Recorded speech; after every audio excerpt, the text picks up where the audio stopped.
మన దేవుని సంగమా, దేవుని సన్నిధిని విడిచి వెళ్ళిపోవటం అనేది కేవలం ఒక వ్యక్తి దేవుని సన్నిధికి రాకపోవటం మాత్రమే కాదు.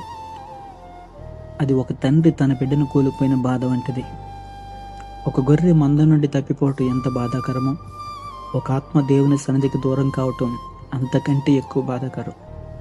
నీవు ఈరోజు సంఘానికి దూరంగా ఉండవచ్చు. కొందరు మాటలు నిన్ను గాయపరిచి ఉండవచ్చు. తోటి విశ్వాసులతో వచ్చిన విభేదాలు నీ హృదయాన్ని నొప్పించి ఉండవచ్చు. నిన్నెవరూ అర్థం చేసుకోవటం లేదని అనిపించి ఉండవచ్చు. కానీ ఒక్క విషయం గుర్తుంచుకో, నిన్ను గాయపరిచిన వారు నీ దేవుడు కాదు. నిన్ను నిరాశపరిచిన వారు నీ దేవుడు కాదు. నిన్ను బాధ పెట్టిన వారు నీ దేవుడు అంతకన్నే కాదు. అయితే ఎందుకు దేవుని సన్నిధిని విడిచిపెడుతున్నావు?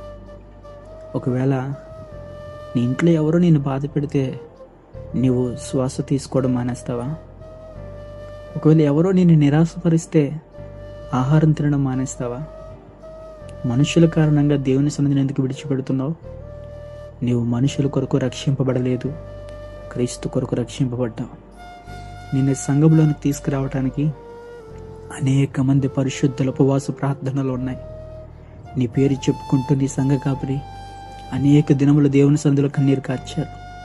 నీ ఆత్మీయ వృద్ధిని చూసి ఆనందించిన సేవకుడు నేడు నీవు లేని స్థితిని చూసి సన్నిధిలో వేదన చెందుతున్నాడు. ఎందుకొరకంటే నీవు దేవునికి అమూల్యమైన వ్యక్తివి. నేడు ప్రభువు మరలా నేను పిలుస్తున్నాడు. నా కుమారుడు, నా కుమార్తె, నీకు గాయమైంది నాకు తెలుసు, నీవు బాధపడ్డావని నాకు తెలుసు. కానీ నన్ను విడిచి వెళ్ళిపోకు, నా సన్నిధికి తిరిగిరా. గుర్తించుకో ఒక విషయం, సంఘంలో మనుషులు పరిపూర్ణులు కారు, పొరపాట్లు చేస్తారు, కొన్నిసార్లు గాయపరుస్తారు. కానీ దేవుడు పరిపూర్ణుడు. మనుషుల బలహీనతల కారణంగా దేవుని సన్నిధిని కోల్పోవద్దు. సంసోను దేవుని సన్నిధిని కోల్పోయినప్పుడు తన బలం పోయింది. దేమా లోకాన్ని ప్రేమించి వెనుకకు వెళ్ళిపోయాడు.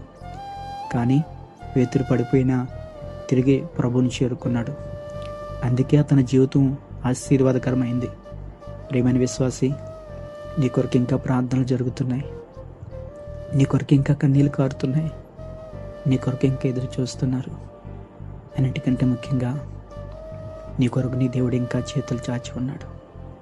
తప్పిపోయిన కుమారుడు తిరిగి వచ్చినప్పుడు తండ్రి అతనిని శిక్షించలేదు, పరిగెత్తుకొని వెళ్ళి కౌగిలించుకున్నాడు. అలాగే నీవు కూడా తిరిగిరా, నీ సంఘంలోకి ప్రవేశించు, నీ ఆత్మీయ జీవితాన్ని పునర్నిర్మించు. దేవుని సన్నిధిలో నీ బాధ్యతలు ఇంకా ఉన్నాయి. ఎందుకంటే నువ్వు వెళ్ళిపోయిన స్థానాన్ని మరొకరు నింపగలరు. కానీ దేవుడు నీ జీవితంలో ఉంచిన తన చిత్తాన్ని ఇంకెవరు భర్తీ చేయలేరు. అన్నిటికంటే ఎక్కువగా నీ కొరకు నీ దేవుని హృదయం ఇంకా ప్రేమతో ఎదురు చూస్తూ ఉంది. తిరిగిరా, నీ కొరకు ఇంకా దేవుని సంధిలో కన్నీళ్ళు కారుతున్నాయి.